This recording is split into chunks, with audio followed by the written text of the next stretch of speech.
하나님 말씀을 보시겠습니다. 우리는 하나님을 사랑하는 사람들, 곧 그분의 뜻을 따라 부르심을 받은 사람들에게는 모든 것이 합력해 선을 이루는 줄을 압니다. 하나님께서는 미리 아신 사람들을 자기 아들의 형상을 닮게 하시려고 또한 미리 정하셨습니다.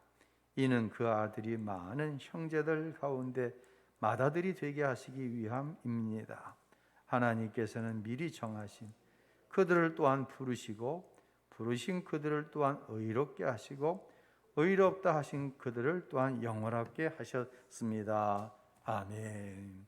할렐루야. 예, 하나님을 사랑하는 게 복인 줄로 믿으시기를 바랍니다. 왜냐하면 하나님을 사랑하는 사람들의 삶에는 하나님의 인도하심이 보여요. 지금껏 하나님이 우리를 인도하셨죠.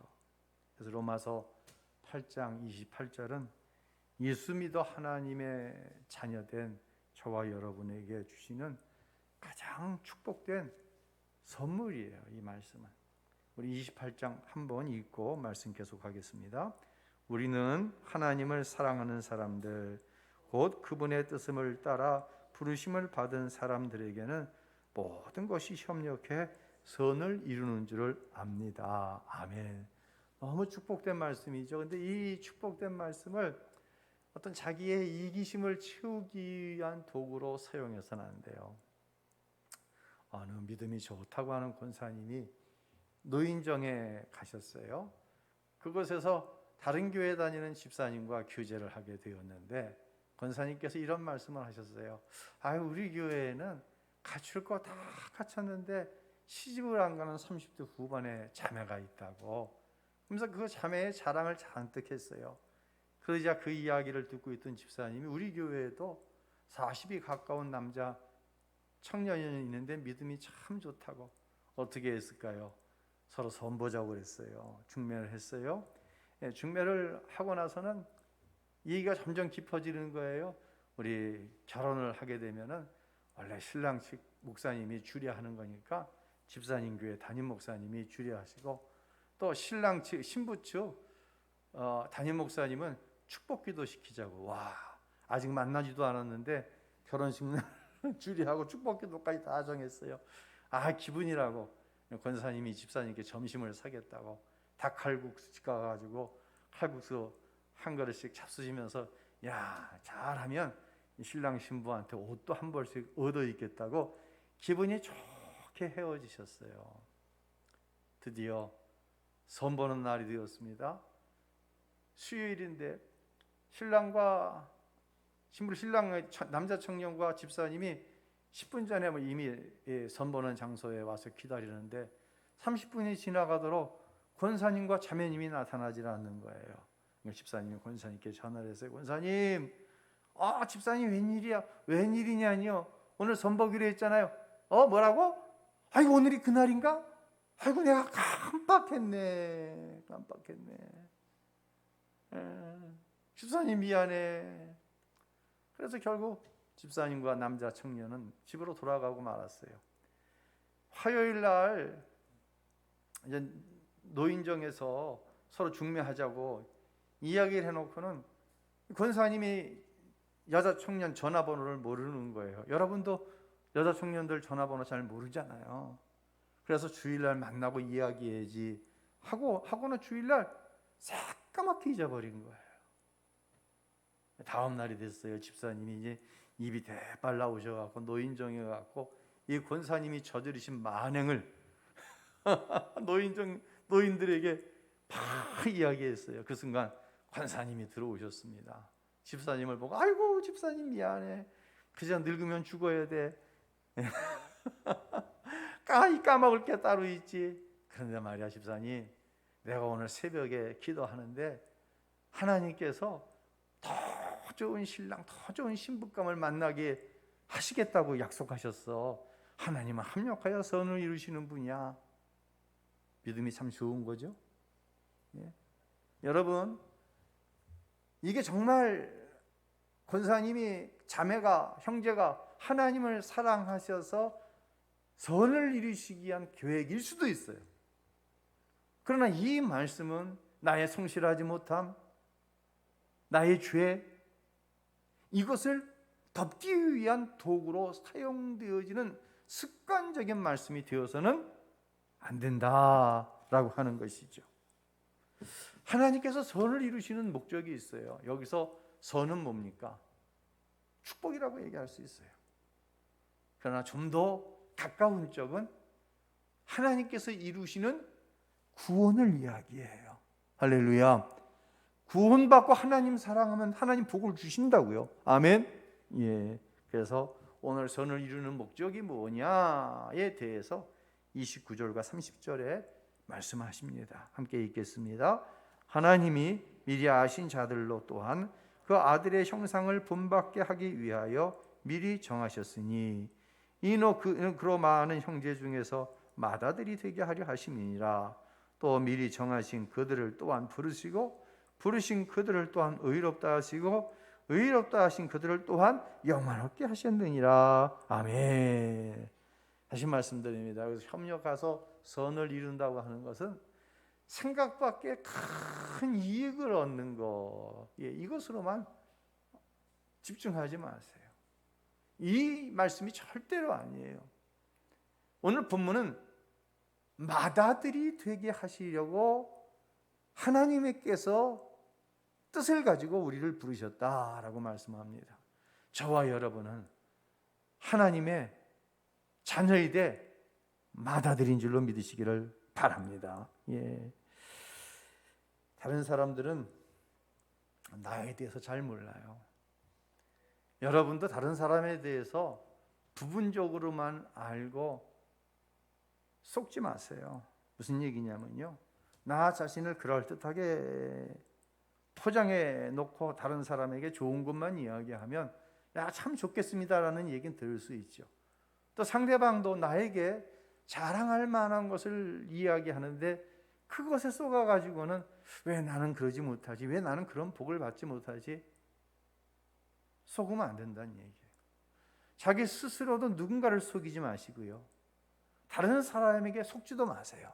왜냐하면 우리의 삶의 피곤함이 이 속아 넘어가는 것부터 시작되는 거거든요.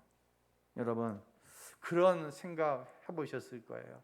야, 내가 이 구원의 길을 끝까지 완주할 수 있을까? 야, 내가 이 목회를 끝까지 완주할 수 있을까?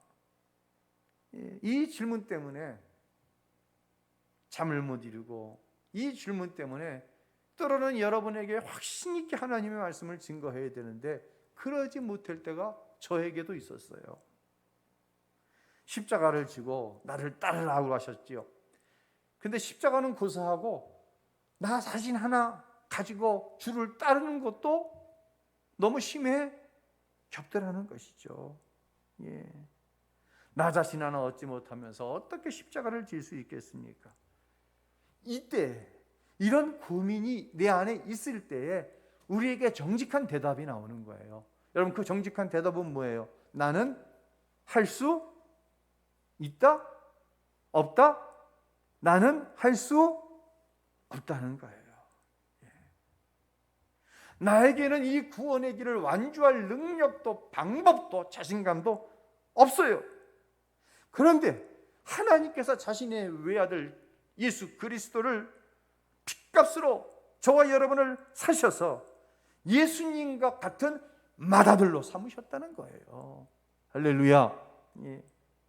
그리고 성령을 내 안에 보내주셔서 순간순간 내가 하나님의 맏아들임을 증명해 주시는 거예요. 이것이 바로 그 뜻대로 부르심을 입은 사람의 모습인 거예요. 할렐루야. 은혜 아닌 것이 없죠. 은혜 아닌 것이 없어요. 자, 그런데 말이에요, 구원에는 과정이 있어요. 예수 믿고 구원받았다, 이것으로 끝이 아니야. 아까 말씀드렸듯이 구원받았는데 이 구원을 완주할 수 있을까? 사명을 받았는데 이 사명을 완주할 수 있을까?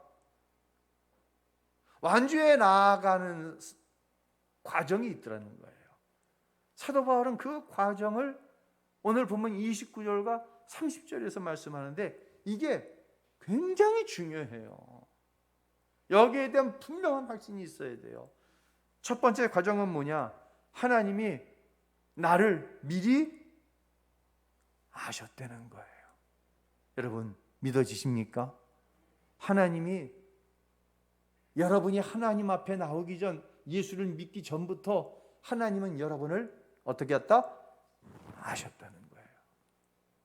두 번째, 미리 정하시고 어떻게 했어요? 나를 부르셨다는 거예요. 여기에서 혼돈이 있으면 안 돼요. 흔히 장로교에서 말하는 예종론이라는 게 있습니다. 켈브는 그런 의미로 예종론을 이야기한 것이 아니라 목사님들이 목회를 하면서 이 예종론을 시원하게 변질시켜 버렸어요. 그 변질된 내용을 우리가 잘 알고 있어요. 어떤 사람이 예수님을 믿지 않습니다. 그것이 여러분의 가족 중 누군가 될 수 있죠. 그런데 하나님이 선택하셨으면 언젠가는 반드시 하나님 앞에 돌아온다는 거예요. 그래, 그거는 받아들일 만해요. 반대로 누군가가 열심히 예수를 믿는데 하나님이 구원하시기로 택정하지 않았으면 그는 언젠가 구원의 길에서 떨어져 나갈 수밖에 없다는 거예요. 여러분, 이건 예종론의 본질이 아닙니다. 저는 학부를 서울신학대학교에서 했어요. 웨슬리의 이제 구원론을 우리 교단이 그것을 구원론으로 알고 있기 때문에 웨슬리의 구원론을 배웠고요. 석사는 골수적인 칼빈주의자인 한철아 교수가 학장으로 있었던 아세아 연합신학대학원에서 석사를 했어요. 이게 부딪혀요. 웨슬리의 구원관과 켈빈의 구원관이 부딪혀요. 그런데 제가 목회 과정에 분명한 어떤 신학적인 입장을 정했어요. 자, 이런 거예요. 하나님께서 여러분을 미리 아시고 정하시고 부르셨다는 사실을 여러분이 믿으시죠? 부르셨을 때 내 의지로 내가 예수를 그리스도로 믿습니다. 응답했어요. 이것을 가리켜서 웨슬리안들은 흔히 신인협동설이다라고 얘기해요. 하나님께서 나를 부르셨고 부르심에 응답해서 하나님과 내가 협동해서 구원을 이룬다고 얘기하는 거예요. 근데 사실 여기에도 뭔가가 부족함이 있어요. 그 부족함은 뭡니까? 세월이 많이 흘렀어요. 하나님께서 나를 예수 믿기로 택정하셨다고 하는 그 의미는 이런 의미로 바뀌어지는 거예요. 자, 하나님이 나를 부르셨어요. 내가 예수를 그리스도로 영접했어요. 그리고 내가 하나님의 자녀로서 하나님의 말씀대로 살기를 애를 쓰고 힘을 쓰고 거기에 최고의 가치를 뒀어요. 내가 한 건가요? 지나고 나서 생각해 보니까 내가 한 게 아니라 예수를 그리스도로 영접한 것도 하나님의 은혜고, 할렐루야. 내가 하나님의 말씀에 최고의 가치를 살고 두고 죽을둥살둥 이렇게 열심히 한 것도 내 열심이 아니라 이 열심을 주신 이가 누구예요? 하나님이시더라는 거예요. 이걸 정리해 보면 이렇습니다. 나를 미리 아시고 정하시고 부르셨을 때 내가 믿음으로 응답했습니다. 그런데 이 믿음 역시도 100% 하나님의 은혜였습니다. 이것이 우리의 건전한 성경적인 구원관인 줄로 믿으시기를 바랍니다. 아멘. 그런데 말이에요, 하나님께서 우리를 부르실 때 한 가지 특징이 있더라고요. 그것은 뭐냐면 약하고 수치스러운 그것을 가지고 나를 부르셨어요. 하나님께서 사도 바울을 부르셨어요. 다메섹 도상에서 아주 그를 낮출 대로 낮추시죠. 어찌할 수 없는 상황으로 몰고 가시는 거예요. 하나님께서 예수님을 우리 가운데 보내셨을 때 정말로 인간의 연약한 모든 것을 그대로 가지고 오셨어요. 자, 어느 중학교 선생님이 집사님이신데 이 집사님에게는 아들이 하나 있어요. 근데 이 아들은 학교에 가고 싶으면 가고 가기 싫으면 안 가. 학교 가야지. 오늘 안 갈래. 그 아들 때문에 정말 이 부부는 엄마 아빠는 죽을 것처럼 힘이 들었어요. 그러던 어느 날 이 선생님의 반에 아주 모범적인 여학생이 있는데 자살을 했어요. 학교가 발칵 뒤집혔어요. 그가 자살할 이유가 없어요. 표면적으로는. 그 사건을 당하고 아들이 문제 학생이라고 한 이 선생님이 퀴즈 노트를 쓴 것을 공개한 것을 제가 여러분에게 한번 읽어드려 볼게요.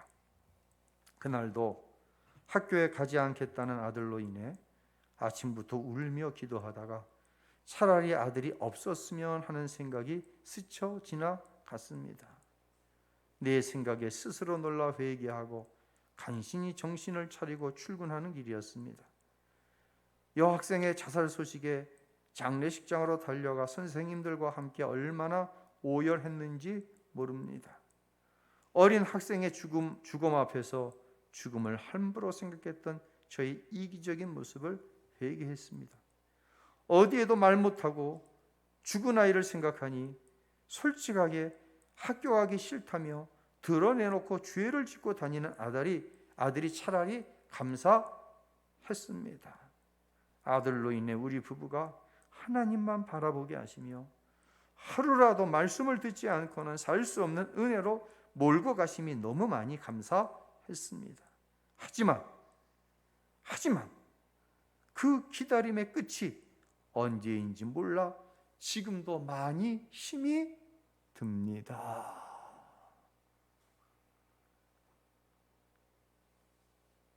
선생님의 고백만인가요? 우리 안에도 이런 연약함이 있습니다. 집사님은요, 교사로서 문제인 자기 아들이 부끄러울 때도 있고 차라리 어떻게 되는 게 낫겠다? 없는 게 낫겠다. 이 없는 게 낫겠다는 얘기는 뭐예요? 죽는 게 낫겠다. 내 눈에서 없어지는 게 낫겠다. 이런 생각을 할 때가 있었다는 거예요. 그리고 스스로 깜짝 놀라서 하나님 앞에 눈물로 회개했어요. 그런데 그 아들 때문에 자기 반의 모든 아이를 내 아이처럼 품고 기도할 수 있었다고 합니다. 이제는요, 아들이 문제를 일으킬 때마다 숨기는 게 아니고 지체들에게 기도의 부탁을 할 수 있게 되었어요. 여러분 기억하세요. 약한 것과 악한 것은 다른 거예요. 약한 것과 수치스러운 것은 전혀 다른 거예요. 그런데 부모인 내가 자녀의 약한 것을 악한 것으로 치부하고 자녀의 약한 것을 수치스러운 것으로 여겨요. 이 집사님은 어느 날부턴가 자기 아들이 어떤 문제를 일으키면 그 문제를 지체들에게, 우리 교회로 말하자면 가브리엘 여전도, 루디아 여전도에, 아니면 바울 남전도에 회원들이 단체 카톡방에 자기 아이가 오늘 이런 일을 했습니다. 이런 약함이 우리 아이 앞에 있습니다. 내 안에 있습니다. 기도해 주세요. 올리는 거예요. 그러다가요, 오랜만에 아들이 교회에 오면 함께 기도해 주던 지체들이 얼마나 기뻐하고 아이를 쓰다듬어 주면서 얼마나 축복을 하는지 너무너무 감사했다는 거예요. 그래서요, 이제 이런 배짱이 생겼대요. 야, 나 혼자만 기도해도 엄마의 기도를 하나님 기쁘게 받으시는데 내 아이를 자기 아이처럼 끌어안고 기도하는 지체들이 이렇게 많아. 내 아이는 잘못될래야 잘못될 수가 있다 없다? 없다. 이런 배짱이 생기더라는 거예요. 그래서 어떤 연약함이 내 아이에게 있을 때 이전에는 놀라고 그게 두렵고 그것 때문에 수치스러웠는데 이제는 아니다라고 하는 것이에요. 사랑하는 성도 여러분, 이 약한 것, 우리가 수치스럽다고 생각하는 것을 통해 하나님은 나를 부르시는 줄로 믿으시기를 바랍니다. 예. 약함을 통해 그리스도를 영접하게 하시고 어느 순간 내가 하나님을 사랑합니다 라고 고백하는 것이 저와 여러분이에요. 나의 삶의 약함을 통하여서 선을 이루시는, 구원을 이루시는, 진정한 축복이 무엇인지 알게 하시는 그 주님을 찬양하는 삶이 바로 성도의 삶인 줄로 믿으시기를 바랍니다. 이런 믿음 안에서 선을 이룬다고 하는 것은 무엇이 먼저인가 순서가 정해지는 거예요. 다시 말씀드리지만 축복이 먼저냐 구원이 먼저냐 같아요. 내 안에 온전한 구원이 이루어지면은요, 내 입에서 하나님을 사랑한다는 고백이 나오게 되어 있어요. 하나님을 사랑하는 자, 곧 그 뜻대로 부르심을 입은 자에게는 모든 것이 합력하여 선, 구원을 이루고 하나님의 약속하신 축복을 이루게 되는 줄로 믿으시기를 바랍니다. 놀라운 은혜죠. 우리 교회는 어떤 교회입니까? 우리 교회가 어떤 교회가 되기를 원하시나요? 내 아이가 어떤 부분에서 월등해요. 그 부분을 자랑하고 싶어. 참 부모는 이상해. 자식이 뭐 잘 되면, 뭐 잘하면은 왜 그걸 그렇게 얘기하고 싶은지 모르겠어. 얘기할 때가 딴 데가 있습니까? 우리가 세상 나가서 세상 사람들과 어울리는 것도 아니고 교회 와서 이야기하죠. 마음껏 축복해 주세요. 내일처럼 기뻐해 주세요. 여러분, 그런데 그게 믿음이 아니라는 거예요. 무엇이 자랑거리이고 무엇이 수치인지를 바로 알아야 돼요. 문제가 있는 자녀를 보면서 부끄러워하고 수치스러워하는 것이 아니라 나를 향한 하나님의 선하신 뜻이 있음을 믿어져서 그 아이를 놓고 내가 기도할 뿐만 아니라 그 기도의 제목을 공유하면서 하나님이 하시는 일을 날마다 보면서 나아가는 것. 혼자 나가면 외로워요. 혼자 나가면 쓰러질 수밖에 없어요. 혼자는 감당할 수도 없어요.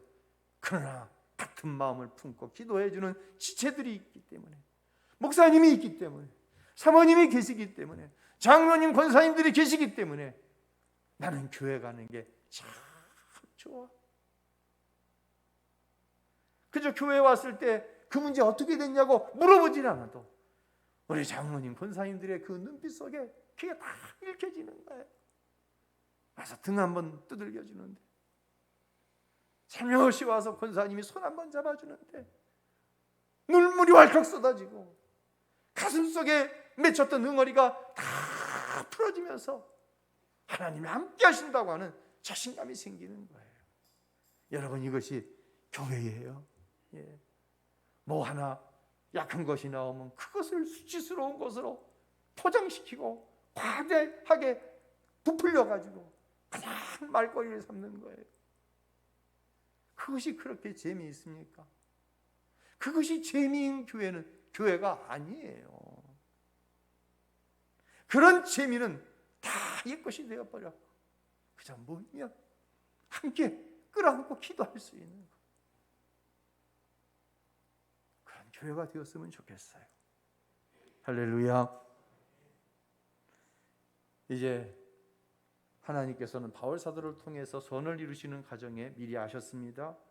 정하시고 부르셨어요. 그런 저와 여러분을 의롭게 하신다라고 말씀합니다. 여러분, 우리가 분명하게 알아야 될 게 있어요. 우리가 의로워서, 우리가 선하게 살아서 하나님께서 저와 여러분을 부르신 거 아니에요. 구원하신 거 아니에요. 로마서 5장 8절에 우리가 배웠죠. 다시 한번 읽어볼까요? 읽겠습니다. 우리가 아직 죄인 되었을 때 그리스도께서 우리를 위해 죽으심으로 하나님께서는 우리에 대한 그분의 사랑을 나타내셨습니다. 그러므로 이제 우리가 그리스도의 피로써 의롭다는 인정을 받았으니 그리스도로 인해 하나님의 진노에서 확실히 구원받은 것입니다. 아멘. 다시 말씀드립니다. 내가 의로워서 구원받은 것이 아니다. 오히려 내가 하나님께 죄인 되었을 때, 하나님 앞에 원수 되었을 때, 하나님께서 독생자 예수를 나 같은 것을 위하여 십자가에 대신 죽으심으로 말미암아 그 피로 우리의 죄를 씻으셨고, 그 피로 우리를 당신의 자녀 삼으시고, 그 과정들을 통해서 우리가 하나님의 맏아들이 되게 하시며, 그 과정을 통해서 하나님이 약속하신, 성경 66권에 약속하신 모든 축복을 우리에게 주시는 분이 하나님이신데, 어떠한 세상의 죄도 나를 그 하나님의 사랑에서 끊을 수 있다 없다? 없다라고 말씀하시는 거예요. 이것에 대한 구체적인 내용은 다음 주에 말씀드리게 될 거예요. 자, 의로워지는 것까지는 그래. 근데 의롭게 하시고 또 영화롭게 하신다라고 말씀합니다. 이렇게 얘기하면은요, 여기서부터는 자신감이 없어져. 이 웨슬리의 구원의 과정에서도 회개하고 예수를 그리스도로 영접하는 순간 하나님의 자녀가 되고, 하나님의 자녀가 되면 예수의 피의 공로로 우리를 의롭다고 칭해 주시고, 의로운 우리는 늘 성령을 사모하는 존재가 되어져서 결국 성화의 마지막 단계인 영화에 이르게 된다라고 신학적으로 얘기해요. 근데 영화로운 단계는 죄를 안 짓는 게 아니라 죄가 생각도 안 나. 그게 무슨 사람인가? 예수님이지, 죄가 생각도 안 나는 게. 근데 오늘 본문은 분명히 말씀하십니다. 우리를 영화롭게 할 것이다. 할렐루야. 영화롭게 하실 줄로 믿으시길 바랍니다. 예. 언젠가 우리 예수님께서 공중에 재림하실 거예요. 여러분 믿으시나요? 이 이야기하면 예수님이 손오공인가? 구름 타고 공중에 오게? 성경은 분명히 말씀하십니다. 예수님께서 공중에 재림하십니다. 이때에 죽은 자들 가운데 예수를 그리스도로 영접한 사람들의 무덤의 문이 열려져서 들려 올라가는데, 이 부활의 몸을 들려 올라가는데, 이 몸은 특별한 몸이에요. 이 몸을 가리켜서 영화로운 몸이다라고 말씀을 하고 있는 거예요. 죄를 알지 못하는, 육체를 가졌으나 죄를 알지 못하는 특별한 영화로운 몸을 가지고 공중에 들려 올라가 공중에서 우리 주님을 배울 줄로 믿으시기를 바랍니다. 할렐루야. 240장에 찬송가에 이런 찬송이 있습니다. 영화로운 시온성에 들어가서 다닐 때 흰옷 입고 황금길을 다니며 근거 문거 맞추어서 새 노래를 부를 때 세상 고생 모두 잊어버. 다 같이 나의 주, 나의 주를, 나의 주를 내가 그의 곁에 서서 배우며, 나의 주를, 나의 주를 손에 못자국을 보아 알겠네. 아멘. 한번 하죠.